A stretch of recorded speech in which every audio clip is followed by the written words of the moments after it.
In vaults deep beneath capitals, behind locked doors and secret ledgers, lies a treasure beyond any currency, a treasure that has shaped empires: gold. For centuries, a few powerful families, dynasties, and institutions have quietly held sway over the global gold supply. What did they gain? What power do they wield?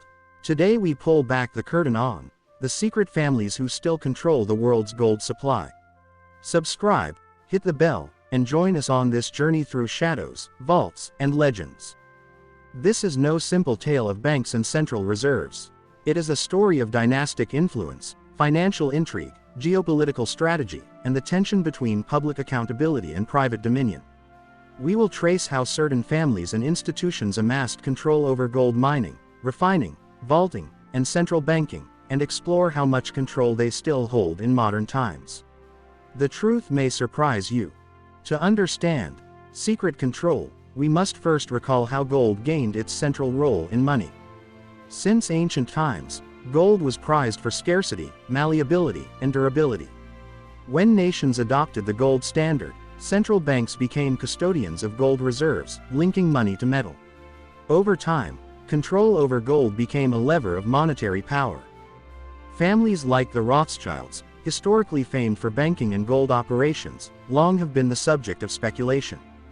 The Rothschilds financed wars, lent to monarchs, and were deeply involved in gold trade and central bank connections. Though modern accounts sometimes exaggerate their current reach, historically they built infrastructure in bullion trading and vaulting. In the 19th and early 20th centuries, private banking houses, aristocratic families, and mining magnates often controlled mining rights, smelters, and bullion markets. They negotiated with governments for concessions, privileges, and transport routes. Their influence often lay in access, secrecy, and financial leverage. One locus of control was in mining concessions.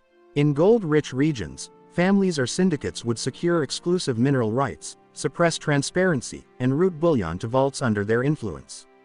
The public rarely sees these chains, but inside corridors those connections shaped who benefited from newly mined gold. Another vector was in refining and minting.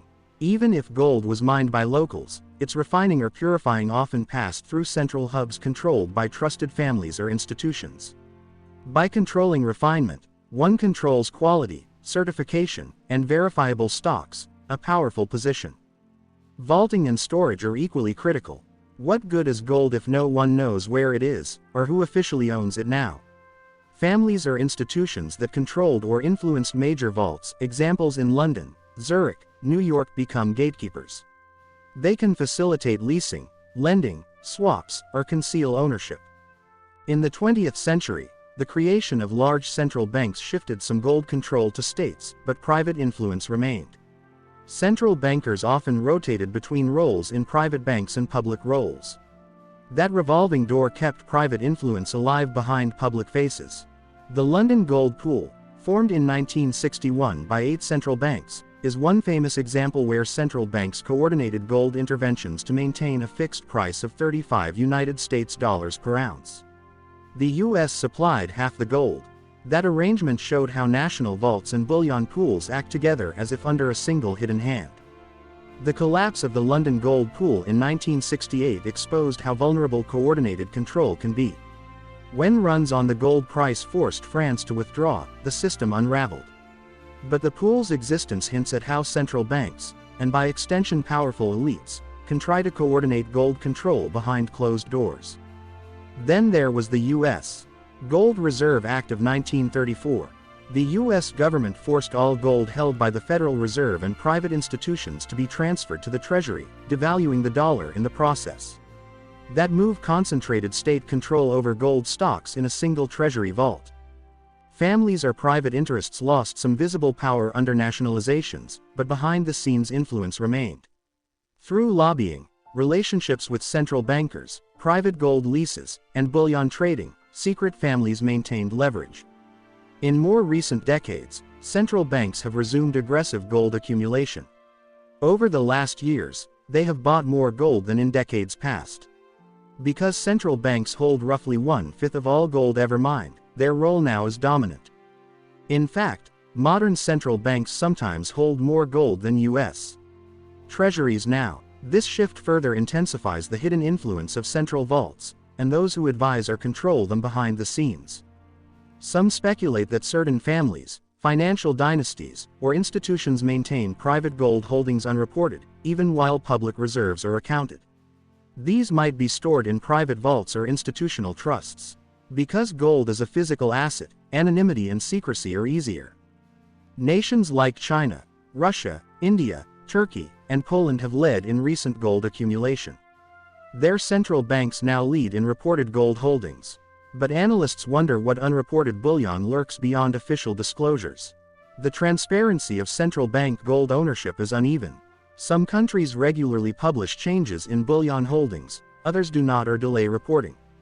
This ambiguity allows private actors to embed position shifts undercover. An opaque, shadow gold market exists. Central banks trading gold behind closed doors, swaps, bilateral arrangements, gold loans between nations, and unreported movement of bars among vaults.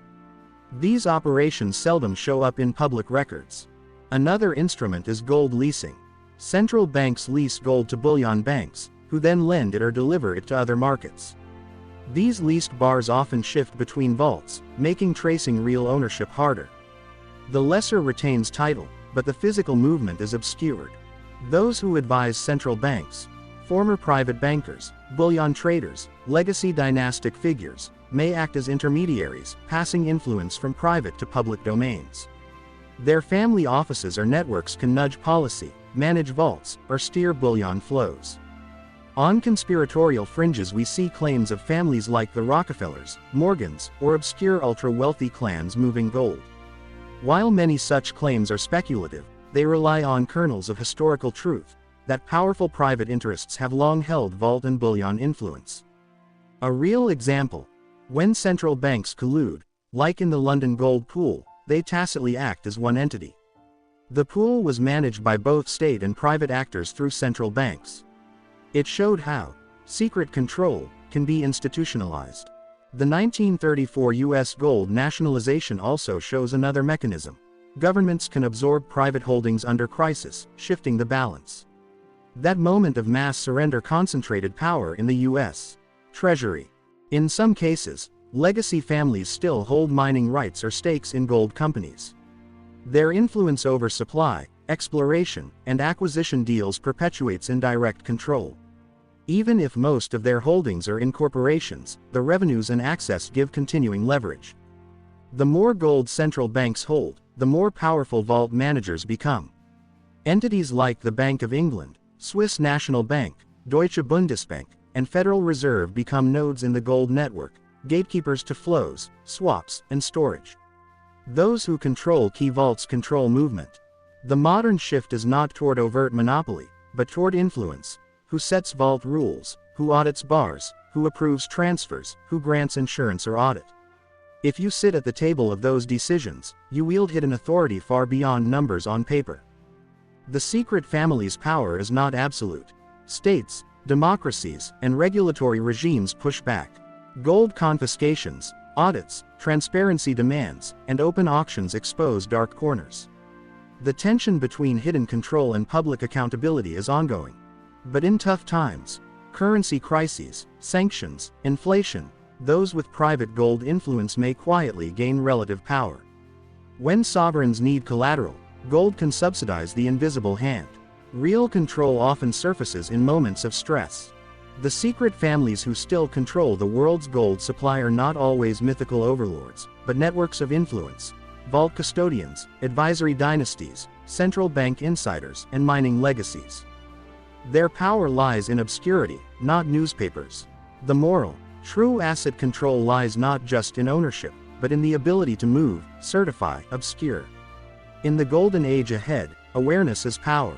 If you want more deep dives into hidden financial power, like and subscribe, and prepare to see gold not just as metal, but as a web of secret dominion.